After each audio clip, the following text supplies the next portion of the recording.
Hi friends, good Srinu Rani కిచెన్కి స్వాగతం. నేను ఇక్కడ 1 గ్లాసు రైస్కి 3/4 గ్లాస్ పెసరపప్పు అయితే తీసుకున్నాను.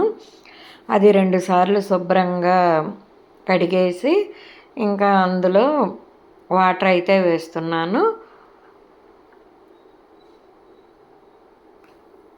4½ గ్లాస్ అయితే వేశాను. ఎందుకంటే మెత్తగా చేద్దామని కట్టి పొంగలి. ఇది బుధవారం రోజుది. ఇంకా నేను వచ్చేసి ఇదిగోండి రసానికి కూడా చింతపండు, ఉప్పు అన్నీ కలిపి పక్క స్టవ్ మీద పెట్టాను. మిరియాలు, జీలకర్ర కూడా యాడ్ చేశాను. సరిపడినంత ఉప్పు ఒకసారి కలిపేసి కరివేపాకు కూడా వేసిన తర్వాత విజిల్స్ రానిస్తాను. ఇదిగోండి మజ్జిగ కూడా వేసేస్తున్నాను. పచ్చిమిర్చి వేయిస్తున్నాను. ఇదిగోండి పుట్నాలు కూడా అందులోనే వేశాను. ఎందుకంటే కరివేపాకు, పుట్నాలు వచ్చేసి ఒక్కొక్కసారి మెత్తబడతాయి. మెత్తపడింది అని కాదు, ఇదొక రకమైన టేస్ట్ అని నేను ఈ విధంగా ట్రై చేస్తున్నాను. అది మీతో షేర్ చేసుకుందామని కరివేపాకు, పచ్చిమిర్చి, పుట్నాలు చట్నీ అయితే, అంటే వేయించిన పప్పు అని కూడా అంటారు, ఈ చట్నీ అయితే చేద్దామని. రోజు కొబ్బరి, పల్లీలు అదే అవుతుంది కదా, పుట్నాలు అసలు చేయట్లేదని ఇంకా నేనైతే ఈ చట్నీ కోసం అవి వేయిస్తున్నాను. ఇది బుధవారం బ్లాగు. 2 డేస్ బ్లాగ్స్ వచ్చేసి నేను ఈరోజే షేర్ చేస్తున్నాను. ఎందుకంటే ఊరెళ్ళినవి ఇంకా వీడియోస్ అనేది వెనకబడిపోతున్నాయి. ఇందులోనే చింతపండు వేశాను. వేయించిన ఉప్పు కూడా వేసేసి ఇంకా మిక్సీ వేసిన తర్వాత పోపు కూడా వేసేద్దామని పోపు దినుసులు, ఎండుమిర్చి, కరివేపాకు అయితే వేసాను. ఇదిగోండి చట్నీ రెడీ. ఇద్దరమే కదా, ఇదైతే ఎక్కువే అవుతుంది, మరీ ఇంకా తక్కువగా చేయలేం కదా. కొంచెం వాటర్ అయితే యాడ్ చేస్తాను. ఇంకా ఈరోజు వచ్చేసి రసం కాగుతున్నాయి కదా, ఆయిల్లో ఉల్లిపాయ, పచ్చిమిర్చి, కరివేపాకు అయితే వేగనిస్తున్నాను. బీరకాయ, శనగపప్పు చేద్దామని శనగపప్పు అయితే ముందుగా కొంచెంగానే నానబెట్టాను. ఇంకా అదైతే ఉల్లిపాయ, పచ్చిమిర్చి వేగుతున్నప్పుడు వేశాను. శనగపప్పు వేయటం వల్ల టేస్ట్ అనేది చాలా బాగుంటుంది. లేకపోతే ఒక్కొక్కళ్ళకి నచ్చదు, అంటే చప్పగా ఉంటున్నట్లు ఉంటుందని. ఇంకా ఈ విధంగా శనగపప్పు మరీ ఎక్కువగా వేసినా మనకి ఇబ్బంది లేకుండా తక్కువగా వేశాను. టేస్ట్ కోసం మాత్రమే. చాలా బాగుంది రసము. బీరకాయ అన్నారు. ఇంకా మనం ఏదన్నా శ్రద్ధగా చేస్తే బాగానే వస్తుంది. ఒక్కొక్కసారి అటు ఇటు వెళ్తే అన్నీ మాడిపోతూ ఉంటాయి. రసం అయితే సిమ్లో పెట్టి కొత్తిమీర కూడా వేశాను, రసం పౌడర్ వేశాను. ఇదిగోండి ఏ రోజు వీడియో అనేది ఆ రోజే మీతో షేర్ చేసుకుంటాను. మూత పెట్టి మగ్గనిచ్చాను కాబట్టి ఇదిగోండి ఎంతో అవ్వదు.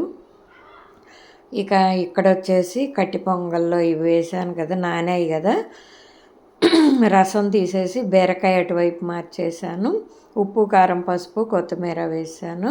పొంగల్ కూడా అయిపోయింది కాబట్టి జీడిపప్పు అన్నీ వేసి ఇదిగోండి పుట్నాల చట్నీతో శ్రీవారి ప్లేట్ అనేది రెడీ అయిపోయింది. బీరకాయ ఇగురు, రసం చాలా టేస్టీగా వచ్చాయి అన్నారు. నెక్స్ట్ డే గురువారం వచ్చేసి ఇడ్లీ వేశాను. మిగిలిన పిండి చిన్న గిన్నెలోకి అయితే తీసాను. ఇంకా శనగలు నైటే నానబెట్టాను, బుధవారం నైటే. ఇంకా అది 2 సార్లు అవి కూడా కడిగేసి విజిల్స్ రానిద్దామని. ఇడ్లీ అవుతుంది, ఇక్కడ విజిల్స్ వస్తుంది. పుట్నాలు, పల్లీలు చేస్తున్నాను. 2 పచ్చిమిర్చి వేసి ఉడికిన తర్వాత వేశాను. ఉప్పు అనేది 1 నిమిషం ఉంచామంటే ఉప్పు పట్టేస్తుంది దానికి. ఇదిగోండి పల్లీలు, వేయించిన పప్పు, పచ్చిమిర్చి వేయించినవి అంతా మిక్సీ వేసి ఉప్పు వేసి పోపు అనేది వేసాను. ఇది వచ్చేసి నేను ఆవాలు, ఎండుమిర్చి, కరివేపాకు వేసాను. శనగలు ఉడికాయి కదా, అవి వాటర్ అంతా వడకట్టేసి ఈ విధంగా అయితే వేశాను. ఎప్పుడైనా సరే ఎక్కువగా చేసుకుని మన పొట్ట అనేది పాడు చేసుకోకుండా సింపుల్గా కొంచెం కొంచెం చెయ్యి అంటారు శ్రీవారు. ఇంకా పండిపోయినాయి కదా అని ఈ విధంగా ఉల్లిపాయ, పచ్చిమిర్చి, చెక్క, లవంగం వేసి దోసకాయ, టొమాటో చేద్దామని. ఇది గురువారం రోజు బ్లాగు. ఎందుకంటే కట్టి పొంగల్ వచ్చేసి బుధవారం చేశాను, గురువారం వచ్చేసి ఒక్క పూటే కదా, డైలీ ఒక్క పూటే. ఎప్పుడన్నా రైస్ ఐటెం తినాలంటే బుధవారం శుక్రవారం అలా తింటూ ఉంటాం. పసుపు కారం వేసేసి ఒకసారి కలుపుకుని, ఇదిగోండి టొమాటో ప్యూరీ అయితే వేస్తాను. ఇంకా అది కూడా వేసి మనం ఈ విధంగా, ఇదిగోండి శనగలు, పల్లి, పుట్నాల చట్నీ, ఇడ్లీ అయితే బ్రేక్ఫాస్ట్ రెడీ అయిపోయింది. ఇందులో టొమాటో ప్యూరీ కూడా వేశాను, ఉప్పు సరిపడినంత వేశాను. దోసకాయ టమాటా కర్రీ రెడీ. ఇంకా ఈవినింగ్ వచ్చేసి ఉదయం కుదరలేదని నేను గుమ్మాన్ని వాటర్తో క్లీన్ చేసి ఇంకా గురువారమే చేస్తూ ఉంటాను. పసుపు అయితే రాస్తున్నాను. ఇంకా శుక్రవారానికి